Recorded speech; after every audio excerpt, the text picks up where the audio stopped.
Hi,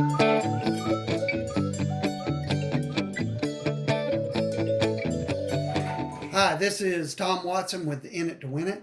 If you've been following along, you know we've been moving forward towards installing that camshaft.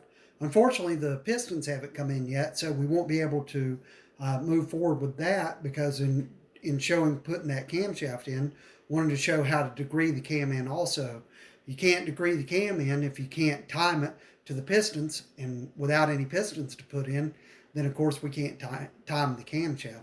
So what we're going to do instead is we're going to focus our time and our energy while we're waiting on those pistons to come in. We're going to focus on this oil pump system, which is a dry sump oil pump system. First, let's take a look at a schematic of how this thing goes together. We've got the sump, which is the oil pan, and from the oil pan there'll be a screen that it goes through as it heads over to the scavenge pump. Now, a dry sump system actually has two pumps on it. It's one unit together, but it actually has two pumps.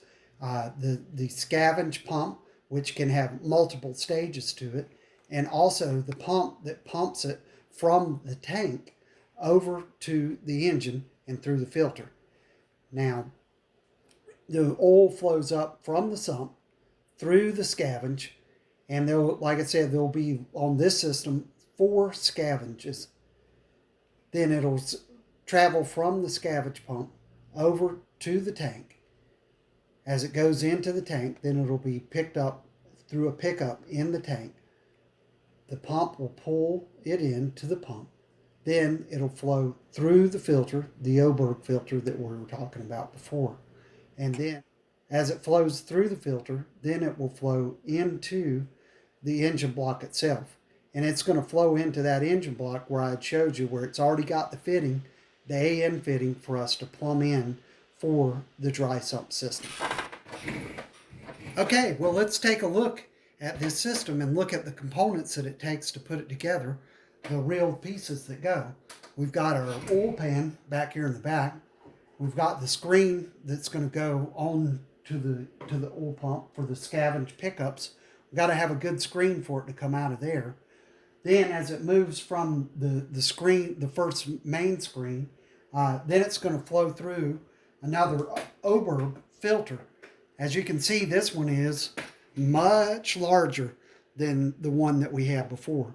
The reason that it's larger is that you need a larger filter in order to get more flow. Now, the reason that we need a larger filter and more flow coming out of the scavenge system is that there's 4 of them.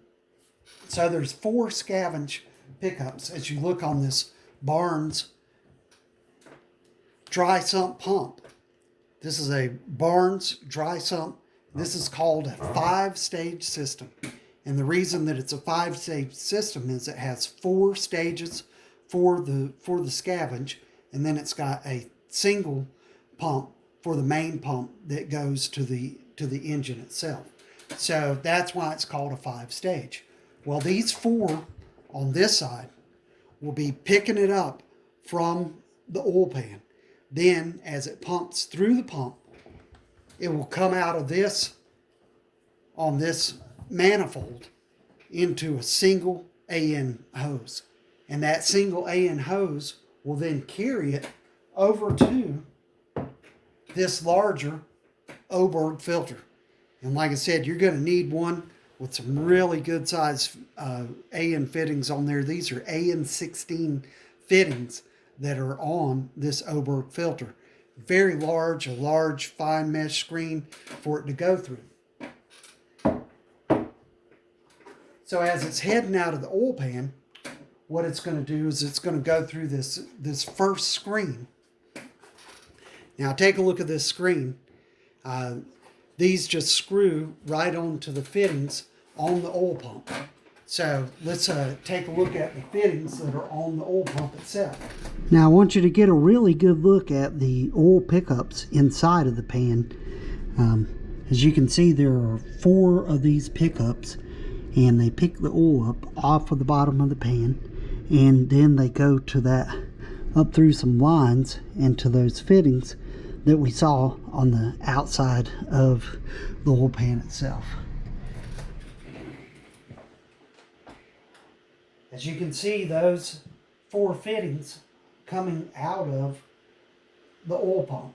And then this scavenge screen is going to go on there. As you can see, that screen is a little bit larger. It's not as fine of a mesh. It's just for picking up if there's like some kind of failure in the engine and it starts spitting parts out, is to keep those parts from coming down the hose and into your dry sump. Because this dry sump pump is a very expensive piece, very high dollar piece here that you're looking at for a 5-stage Barnes dry sump pump. So it'll flow through that, and then once it flows through this, then it's plumbed with lines all the way back to a tank, and that tank then will capture the oil in that as a reservoir. That's where the main oil for your system comes from, is there, as it scavenges up from here. Then it fills that tank up, pulls it out of that pickup from the tank, and then flows it to this Barnes dry sump. And the pump that it'll be flowing through at that point is the one in the back. And as you can see, there's an adjuster on here, so you can adjust the pressure that you want to get out of this oil pump going to the engine itself. And then once it leaves out of this pump via hose, then it's going to go into the Oberg filter that we looked at on the car itself. So this is what it's going to come into and flow into, and from here to the engine. And that's how we're going to have this thing plumbed up and all the pieces that we're going to need. Now, of course, there's more hoses that we're going to need for it to go together, but this is essentially what we have here to put together on the car. So I'm glad that you tuned in with me tonight to look at the pieces that it takes for this dry sump system. And the next thing we're going to do is we're going to get out into the shop and we're going to go ahead and start putting this system on the car. So I look forward to seeing you next time.